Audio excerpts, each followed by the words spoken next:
Workshop creation can seem daunting, but in this video, in honor of Miro Distributed 2022, I will share with you my one secret to creating workshops that are perfect for you and your participants.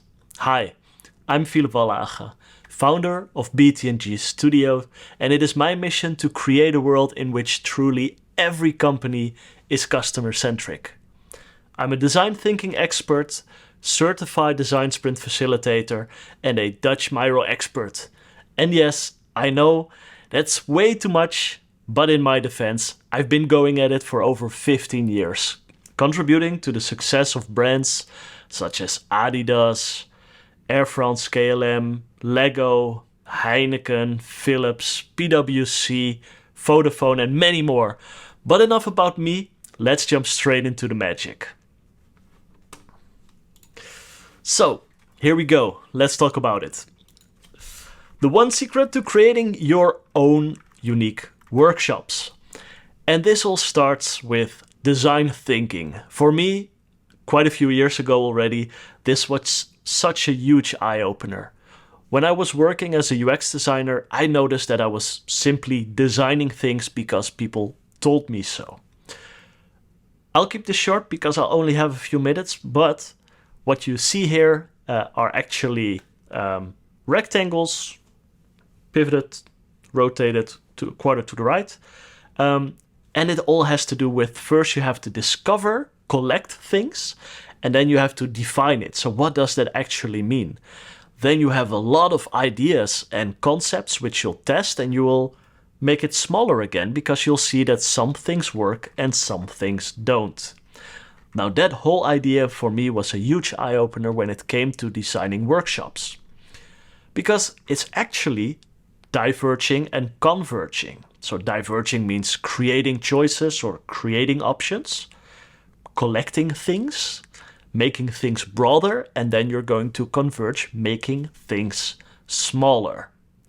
So there are different ways you can actually do this, and I'll show you just one example of everything.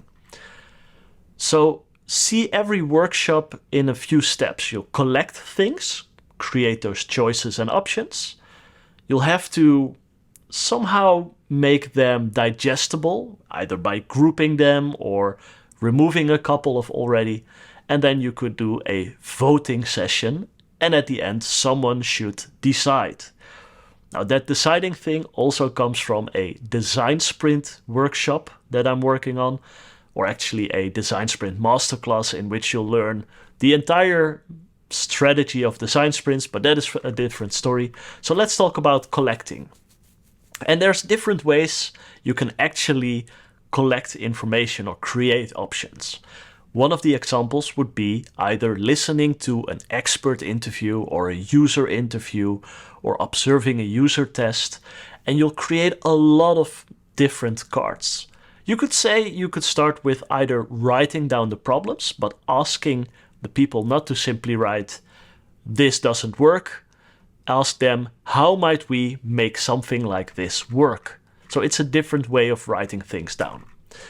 So we have a template in the Miroverse, which is called the Desert of the Unknown. It's entirely free. You can download it. And what I like to do is personalize things, so you could create those Apple emojis or some other type of avatar for every participant. And every participant will have their own little section to work in. So this is an example of how something like that could work.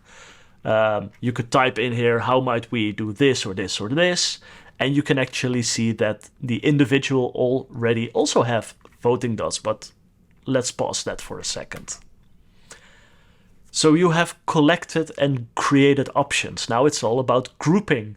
And there are different ways of doing that. It all depends on your workshop, your challenge. But try to find things that are either the same and remove them if they're double. If they're not exactly the same, put them in a group. But it's very important to give that group a name, because it could look something like this, and it could be a specific topic or a specific department. It's all up to you. So now we've done the first part, which is the creating choices. So you've collected a lot of things and you already kind of grouped them together. So now we're actually going to converge by making some choices. And once again, making choices are also, there's a lot of ways to do this, so I'll just show you one of the voting options. And traditionally in a physical or on-site location, you could do something called dot voting, which is nothing else than putting a sticker on ideas that you like, and this way you can actually see where the heat is on the wall. So if you would have all these cards next to each other, you could see, well, a lot of people find this interesting or that interesting. And yeah, in Miro you could do a voting option. So for example, here in the top right, you can say, I want to do a little bit of voting, and you can drag a space like this, or simply click the filter sticky notes, and you can say, okay, everyone has 3 votes, 2 minutes, start the vote. Once again, I'll leave it there for now. But that would be one way of voting. And voting isn't the same as deciding. So there should be a decider who could look at this and say, you know what? I see how everyone has voted. I'm using that as information to base my decision on, and I'm going to choose this one as the winner. So there it is, very short, a few ways to first collect information, make things larger, and then narrowing it down. So that was my video, real short. Before I leave you, I want to ask you one thing. If you found this video interesting, or if this is a topic that you find interesting or want to know more about, I'm running a design thinking community, which is called the BTNG community. It's totally free. Feel free to join. We'd love to meet new people, introduce yourself, and we talk about design thinking, user research, creating prototypes, running workshops. So there's definitely a lot there. So thank you so much for viewing this video. I hope it helps you to create your own unique workshops. If you have any questions, feel free to reach out, and I look forward to seeing you create unique workshops.